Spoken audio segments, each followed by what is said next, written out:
Bonjour et bienvenue à l'émission Viens et vois. Nous avons parlé dans des émissions passées du péché. Nous avons parlé de Dieu, du grand Dieu, de Dieu d'amour, qui a toujours pris l'initiative de s'approcher de l'homme. Mais Dieu est saint. On ne s'approche pas de Dieu comme on s'approche de son Père. On ne s'approche pas de Dieu comme on s'approche d'un président, d'un roi, parce que Dieu, c'est notre Créateur. Et c'est pourquoi nous ne pouvons pas finalement nous approcher de Dieu, mais Dieu a pourvu afin que nous puissions l'approcher.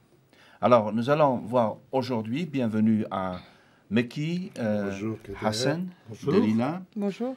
Alors, nous allons essayer de voir la solution que Dieu a apportée au péché. Parce que s'il y a un problème, il doit y avoir une solution, n'est-ce pas? Et Dieu est tout puissant pour nous accorder une solution pour le péché. Mais je voudrais que nous fassions une petite prière. Avec vous qui êtes avec nous, qui regardez, alors je vous invite à faire cette prière avec nous et demandant à Dieu, le Dieu de la grâce, de répandre son amour, sa grâce sur nous. Seigneur, merci parce que tu es le Dieu de l'impossible. Ce qui est impossible à l'homme est possible à Dieu. Si nous ne pouvons pas nous approcher de toi, toi tu t'es approché, tu t'approches et tu t'approcheras de nous. Merci parce que tu es notre Dieu et merci parce que nous avons aujourd'hui la Bible, ta parole, dans laquelle nous lisons ce que tu as fait, ce que tu fais et ce que tu feras dans l'avenir. Nous te le demandons au nom de Jésus-Christ. Amen. Amen. Amen. Alors, le péché, vous voulez bien nous rappeler qu'est-ce que c'est que le péché? Je laisse Hassan répondre à cette question. Le péché, c'est avoir le désordre dans son esprit de ce qui doit être la priorité dans notre vie. Oui, je crois que nous avons aussi entendu des définitions, des explications autres que cela. Mais qui? C'est celui de rater la cible. C'est-à-dire de passer à côté du but. Absolument. Oui, le but que Dieu a Fixé. en vue, a fixé pour l'homme. Pour l'homme. Oui. Alors, Dalila. Alors, moi, comme je t'ai souhaité la bienvenue. Oui, bien sûr, bien sûr, bien sûr. Alors, tout de suite, comme on a l'habitude de le faire, et c'est une bonne habitude, hein, nous basons tout notre enseignement, et ces pasteurs pourraient le dire et le répéter plusieurs fois, sur la parole de Dieu. Parce que la parole de Dieu est la vérité. Donc, nous allons aller dans le livre de l'Exode, chapitre 12, versets 1 à 5. L'Éternel dit à Moïse et à Aaron dans le pays d'Égypte: « Ce mois-ci sera pour vous le premier des mois.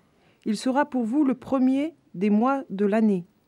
Parlez à toute l'assemblée d'Israël et dites: le 10e jour de ce mois, on prendra un agneau pour chaque famille, un agneau pour chaque maison. Si la maison est trop peu nombreuse pour un agneau, on le prendra avec son plus proche voisin, selon le nombre de personnes. Vous compterez pour cet agneau d'après ce que chacun peut manger. Ce sera un agneau sans défaut, mâle, âgé d'1 an. Vous pourrez prendre un agneau ou un chevreau. » Merci. Alors, est-ce que vous voulez bien nous donner quelques explications, quelques éclaircissements sur l'arrière-plan de ce passage, afin que nous puissions le comprendre? L'arrière-plan, c'est celui de la sortie d'Égypte, donc du pays qui symbolise pour le peuple d'Israël l'esclavage. Il faut savoir, ils y sont depuis 430 ans, si je ne m'abuse, et Dieu donc prend la décision de les sortir, et après 3 jours de ténèbres, il est sur le point d'instituer ce que l'on appelle la Pâque juive. Bien. Alors, ce que signifie ce passage pour le peuple d'Israël? C'est-à-dire que c'est une préparation à la sortie du pays d'Égypte. mais c'était une institution de Dieu pour éviter ce qui allait se dérouler par la suite. Et c'était le passage pour tuer tous les premiers-nés, ou disons, Dieu avait demandé à ce que toutes les maisons soient, on y applique du sang. Ce sacrifice avait pour but justement de récolter ce sang de ce sacrifice, de cet agneau, et de pouvoir l'appliquer sur les linteaux des portes et des fenêtres, parce qu'il allait avoir une action terrible, un fléau. C'était le dernier fléau avant que Israël sorte de l'Égypte. Donc les fléaux, c'était les plaies. Ce qu'on appelle les 7 plaies d'Égypte. Oui, les 7 plaies d'Égypte. Voilà. Oui. En voyant le sang donc sur les linteaux des maisons du peuple d'Israël, l'ange exterminateur devait passer outre. Donc l'ange de la mort. Voilà. Ouais. Alors, il y a quelques précisions ici, comment ça devait se passer. Est-ce que vous pouvez nous dire, expliquer? J'aimerais avoir un peu plus de... dans quel sens? Le déroulement. Oui, le déroulement, oui. C'est-à-dire que Dieu a demandé des choses. Oui. Donc il a demandé à Moïse, il a ordonné finalement à Moïse de dire au peuple de faire certaines choses. Voilà, oui. Et donc, dans cette action, cet acte qu'il devait, toutes les familles d'Israël dans le pays d'Égypte devaient effectuer, il y avait aussi un symbole. Mais ce symbole, c'est dans la perspective du futur. Oui. C'est justement oui. Dans quelques instants, nous arriverons. Oui. Alors, est-ce que, Hassan, est-ce que tu peux nous rappeler en très bref, disons brièvement, les quelques plaies ou ce qui s'est passé avant cela?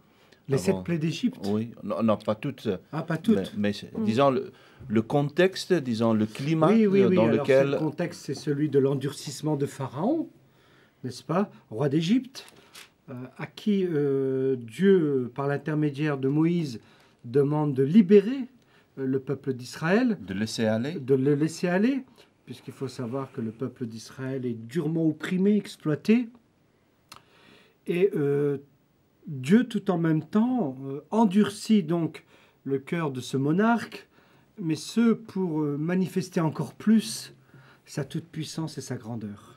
Bien.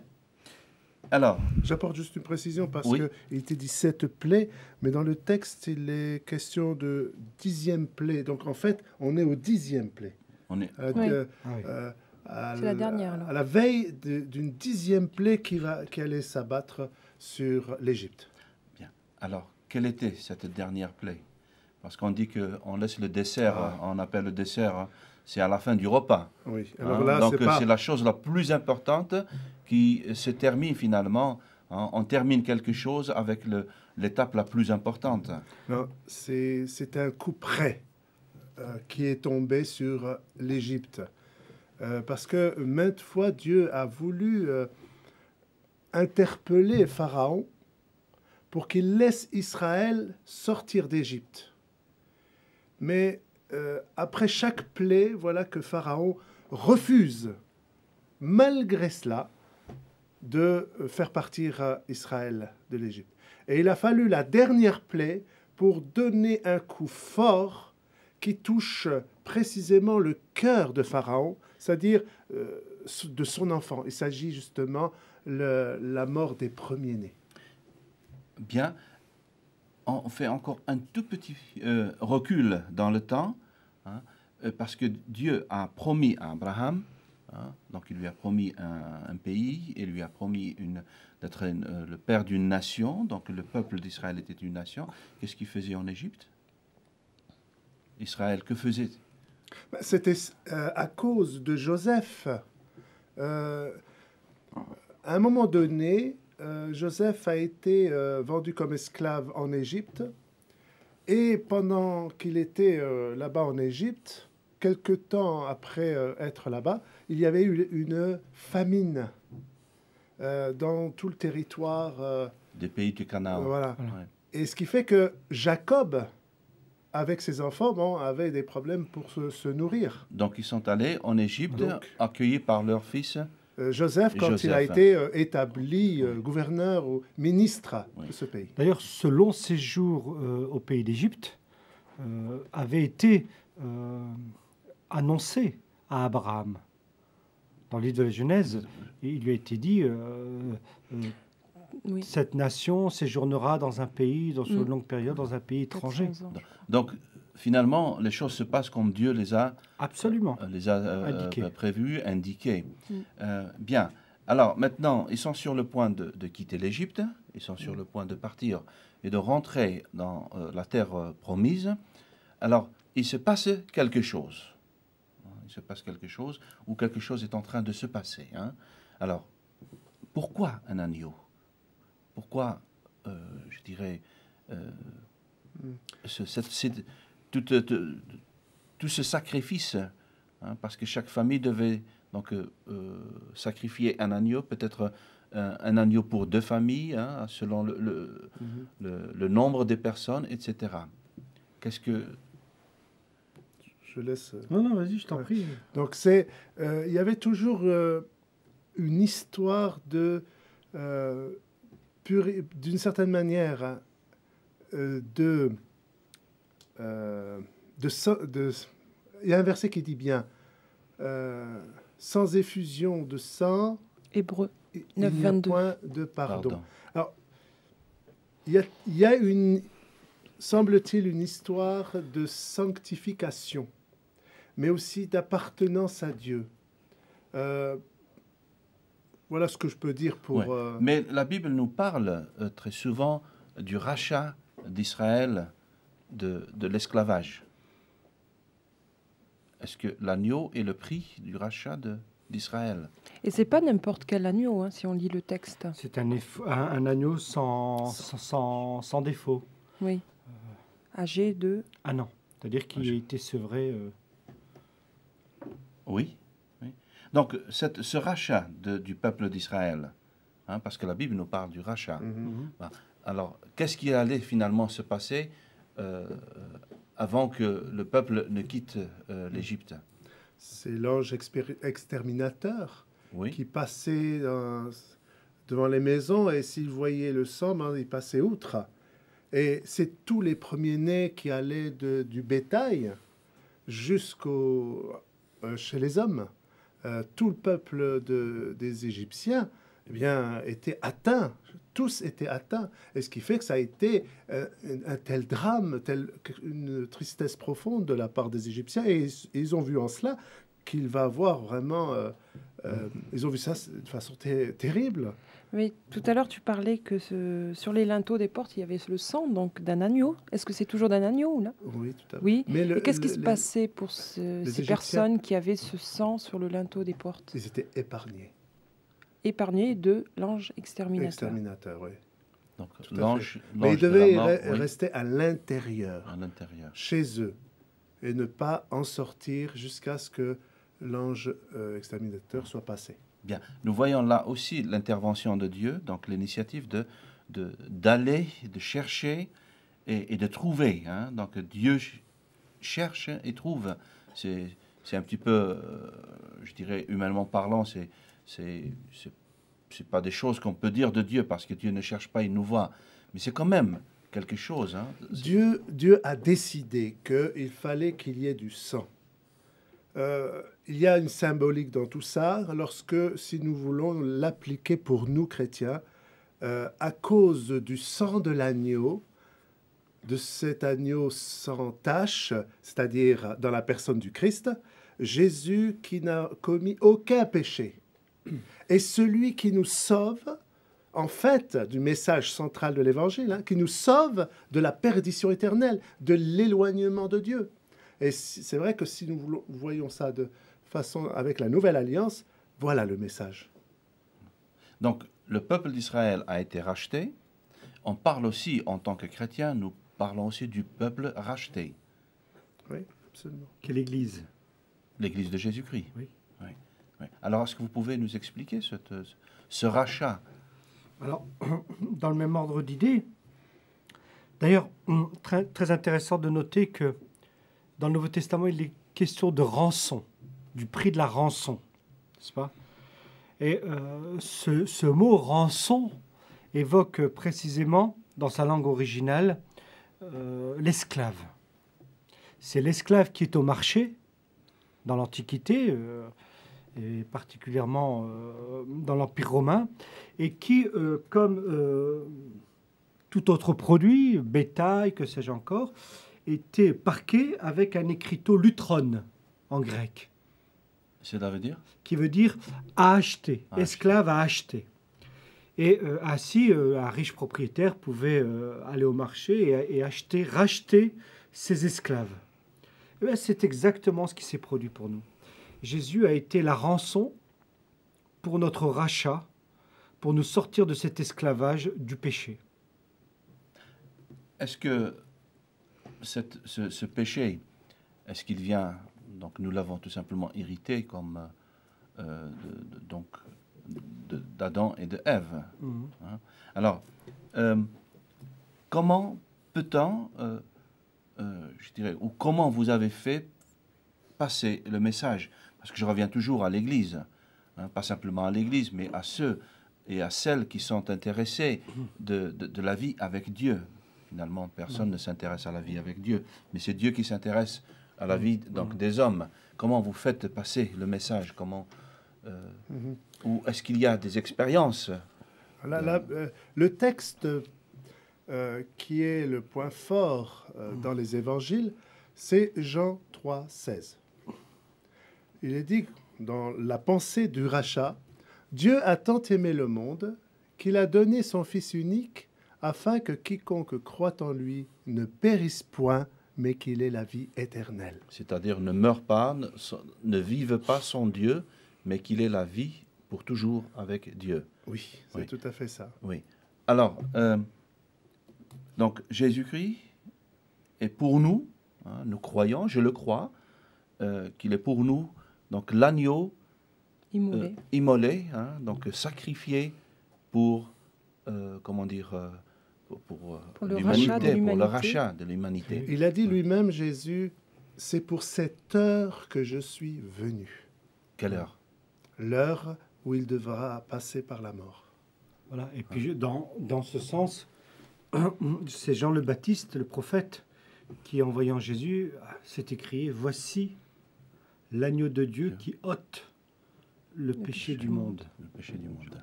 Oui. Oui. Alors, non, okay. Je vous écoute. Alors, on parle donc du sacrifice et on parle aussi du sacrificateur. Alors, qu'est-ce que c'est qu'un sacrificateur? Un prêtre. Un prêtre. Un religieux, quelqu'un qui officie, c'est-à-dire qui est, dans une certaine mesure, un intermédiaire entre Dieu et le peuple. Intermédiaire, mais lui-même ne peut rien faire dans le sens de pardonner ou de... Oui, puisque lui-même est sujet à la faiblesse. Il est sujet à la faiblesse. Ouais. Alors, oui. Oui, on parle, la Bible, je crois, parle de sacrificateur et de souverain sacrificateur. Oui. Pouvez-nous nous expliquer la différence ou... Alors, le souverain sacrificateur, qui était le grand prêtre, et qui était nécessairement issu de la descendance d'Aaron, puisqu'Aaron a été le premier prêtre, premier grand prêtre, souverain sacrificateur, à être désigné directement par Dieu lui-même. Il y en aura un second, ce sera Jésus-Christ. À la différence que Jésus n'est pas issu de la descendance d'Aaron, donc lévite, mais de celle de Juda. Mais cela fait partie de cette promesse qui a été faite, qui a été donnée par Joseph à ses enfants au sujet de la tribu de Juda. La particularité de ce souverain sacrificateur, de ce grand prêtre, était d'entrer qu'une fois l'an dans ce que l'on appelle le Saint des Saints. Voilà. C'est un endroit réservé, donc... En tout cas, c'est un endroit qui n'était pas accessible à qui que ce soit, hormis une fois l'an, et seul le grand prêtre y était autorisé, puisque que l'on soit prêtre tout simple ou grand prêtre dans l'Israël de l'époque, tous deux, quel que soit le statut, il fallait offrir et des sacrifices pour le péché du peuple et des sacrifices pour ses propres péchés. Alors, est-ce que Jésus-Christ est un sacrifice ou est-ce qu'il est sacrificateur? Il est les deux. Il est à la fois le grand prêtre désigné par Dieu, comme nous l'indique l'auteur de la lettre aux Hébreux, c'est-à-dire selon grand prêtre selon Melchisédek, c'est-à-dire qui n'a pas d'origine, qui n'a pas de généalogie, dont la généalogie remonte à... Ouais. Melchisédek, c'est Melk Sader. Donc c'est le roi, hein, c'est le roi de justice. Voilà, qui a connu une réalité biographique comme nous tous, Oui. mais dont la particularité est encore une fois d'être sans généalogie ni père ni mère, ce qui renvoie à l'origine même de Jésus. Alors, comment, ce serait difficile. C'est pas à nous de, je crois, c'est pas à nous de convaincre quiconque. Mais est-ce qu'il y a des personnes dans les églises que vous servez qui ont fait des expériences dans un sens que oui, le sang de Jésus m'a purifié, oui, Jésus m'a racheté. Hein. Bon, il y a notre propre expérience, mais des choses où l'on dirait cette personne était vraiment esclave et elle a été rachetée. Parfois, nous pouvons assister à des situations extraordinaires parce que des gens qui n'en avaient rien compris du message de Jésus qui est mort sur la croix, et le jour où elles ont compris enfin ce message, eh bien, elles étaient plus joyeuses, elles ont été même intérieurement guéries, elles ont su aussi pardonner. Ça produit quand même un effet extraordinaire dans le cœur des gens. Le fait que les personnes aient compris le message de la croix, de ce sacrifice de Jésus. Et donc ça produit quelque chose d'extraordinaire dans le cœur. C'est pourquoi ça vient d'en haut, et c'est aussi une affaire de foi. Et c'est pourquoi le jour où la personne reçoit cette révélation, la foi commence, et c'est là que la personne devient, change et transformée. C'est ce qui nous est arrivé à nous tous. Alors, on va peut-être faire encore continuer dans cette direction de l'Église, hein, l'Église de Jésus-Christ au travers le monde et l'Église au niveau local aussi. Hein, parce que, alors, est-ce qu'aujourd'hui, nous pouvons parler donc, à ceux qui ne sont pas chrétiens?